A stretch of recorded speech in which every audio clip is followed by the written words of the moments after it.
All right, y'all. Here's some tips on how to use music to drive your yoga classes.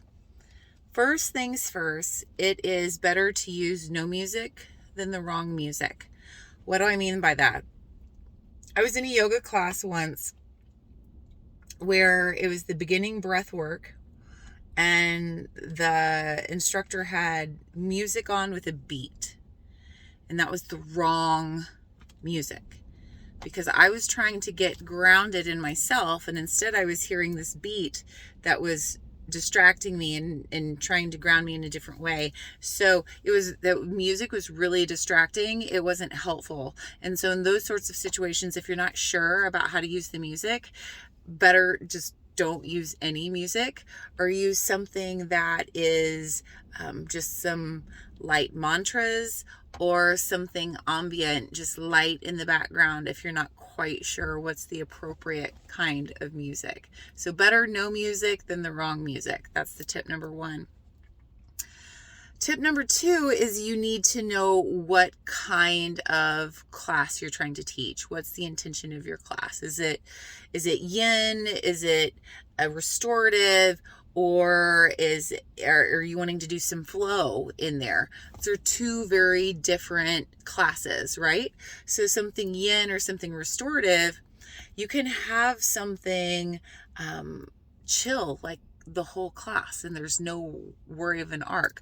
I would highly recommend a song at the very beginning for your beginning breath practice, or grounding work, and at the end of Shavasana, stuff without words, because words are distracting, and no beat at all, something very ambient, so it's not distracting. And so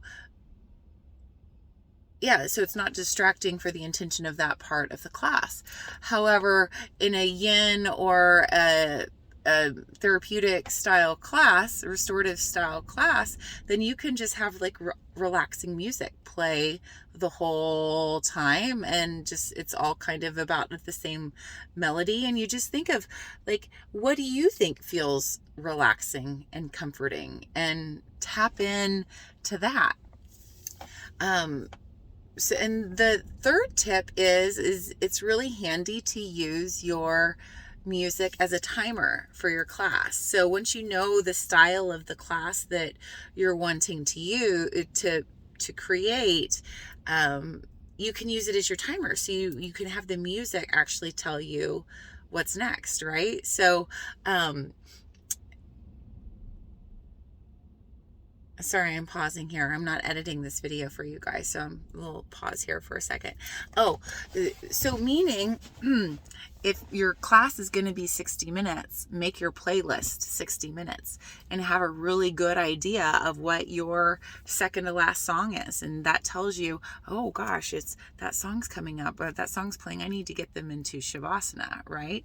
But that works out the best. So say if you're doing a therapeutic class or a restorative class, you just kind of have the same energy throughout. However, if you're doing, say, a vinyasa class, or you're doing any sort of a flow that has an arc to it and a peak pose, you want the music to support the energy of that part of class. And you can use your music tell you when it's time to move to that point of class.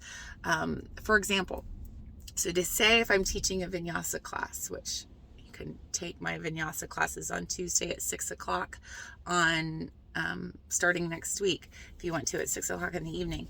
And what you'll find is almost all of my classes are going to start with a 5-minute really ambient song, and that's going to be where I do all of the breath work and grounding practices that we're going to do at the beginning of class.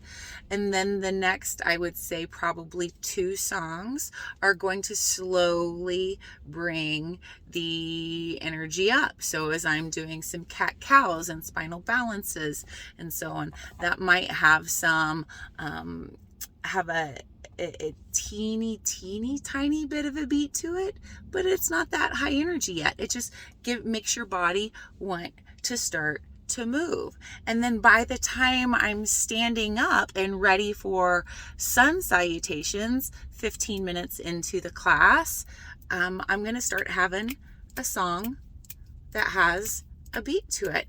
Makes you want to move, makes you want to feel like moving your body, flowing your body, flowing your body. And that energy is going to either stay, that beat is either going to stay constant or is going to slowly build to the 30-minute mark of class, to the halfway point of class. Because during that halfway point, hopefully you've started to find your peak pose. If not, right at the halfway point, right past the halfway point, you found that peak pose, so you can start to work your way back down after that.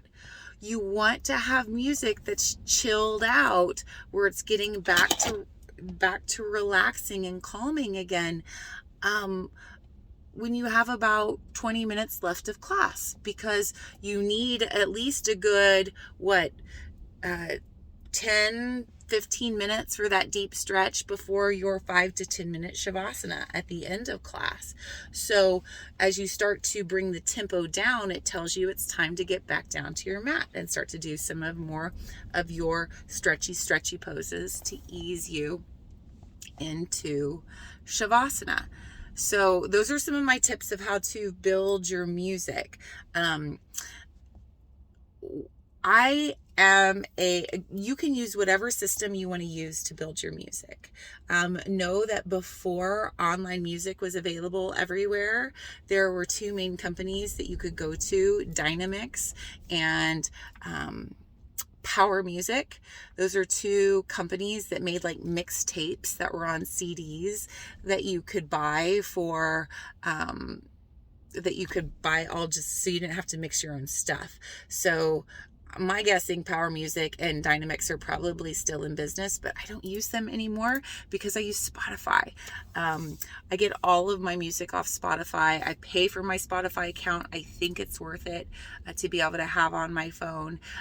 If, as a yoga instructor and you're an independent contractor, you can write off your Spotify subscription as a business expense.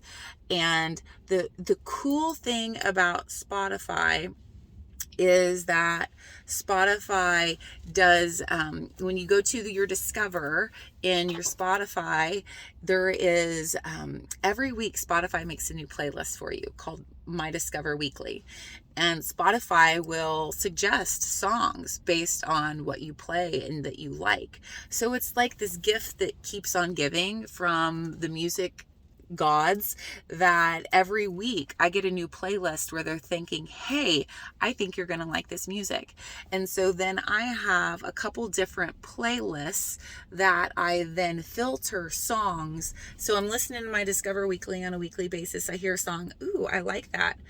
I want to use that I want to be able to use that again. So then I will go move that to the appropriate playlist on my Spotify. So say, for example, I have a playlist that is just jams. It's just music that I like. I have another one that I call meditation jams. So it's really great, just chilled out ambient meditation music. Great for the beginning of class, great for the end of class, great for just to play during yin. And I have another one that's chanting. So it's just a full list of just songs that are just mantras and so on. And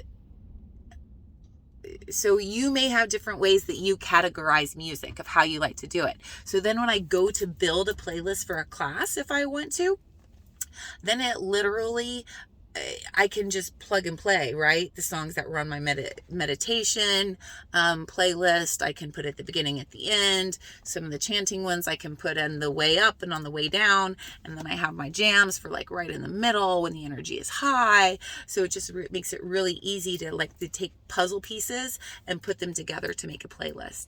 The thing that's really super cool about Spotify as well is that it will make, the more you listen to music, the more playlists it will make for you.